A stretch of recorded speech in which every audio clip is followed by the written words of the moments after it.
Les labyrinthes de Paul. Le matin de Noël, Paul a trouvé, posée près de ses pantoufles, une grande boîte qui ressemble à un énorme paquet de lessive.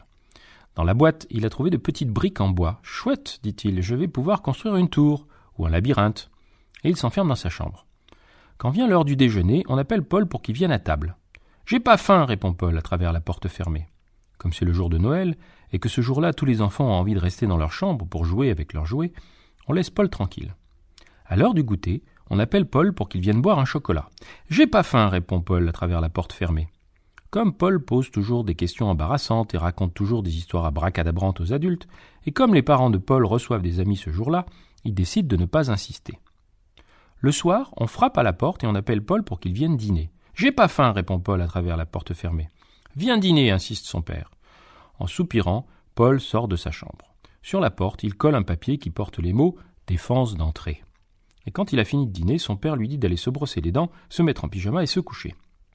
En soupirant, Paul remonte dans sa chambre. Le lendemain, quand les parents de Paul se lèvent, ils passent la tête par la porte et voient Paul endormi dans son lit.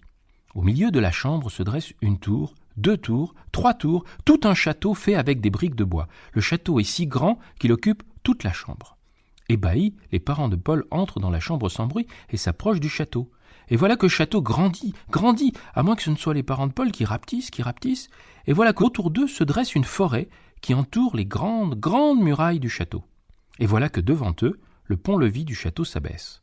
Alors, ils l'empruntent, ils passent par-dessus les douves remplies d'une eau sombre où gigotent des animaux mystérieux, ils pénètrent dans une cour où des palefreniers soignent et nourrissent les chevaux, ils s'avancent au milieu des hommes d'armes, équipés de lances, d'arbalètes et d'épées. Là-haut, au sommet des tours, des trompettes retentissent, puis des cris « Les voilà !» et le bruit de centaines de chevaux résonne dans la vallée. Les parents de Paul veulent s'enfuir, ils se mettent à courir pour ressortir du château, mais le pont-levis se relève, et au moment où ils vont se retrouver coincés dans le château, la lumière s'allume. « Bah alors, qu'est-ce que vous faites là ?» demande Paul.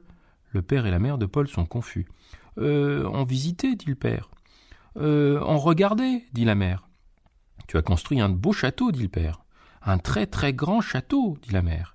« Ah, vous êtes passé par la porte du château, dit Paul. Si vous étiez passé par l'autre côté, vous seriez entré dans une caverne préhistorique. Il aurait mieux valu prendre une lampe avec vous. »« Tu veux dire que ce n'est pas un château ? » ?»« Non, c'est un labyrinthe magique. Il contient beaucoup de mondes différents. Si vous voulez, je peux vous montrer. »« Si tu veux, répondent ses parents. »« Venez, faites le tour de cette muraille-là et mettez-vous derrière moi. Maman, il vaut mieux que tu serres la ceinture de ta robe de chambre, car là où je vous emmène, il fait un peu froid. »« Où va-t-on ? » ?»« Dans ma forteresse de solitude, au pôle Nord, dit Paul. » Et, déplaçant une brique de bois, il s'avance, suivi par ses parents, dans la neige, la glace et le blizzard.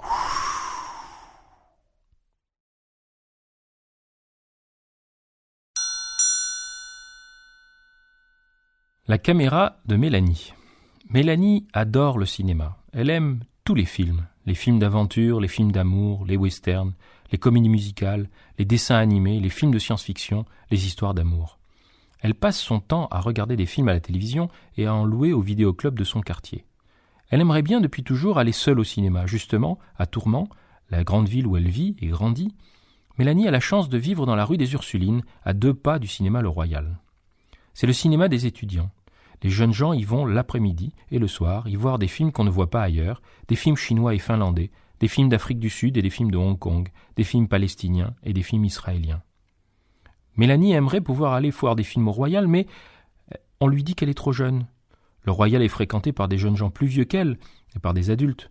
Très peu d'adolescents s'y rendent car dans la journée ils sont au lycée et le soir, ils doivent faire leurs devoirs et dormir.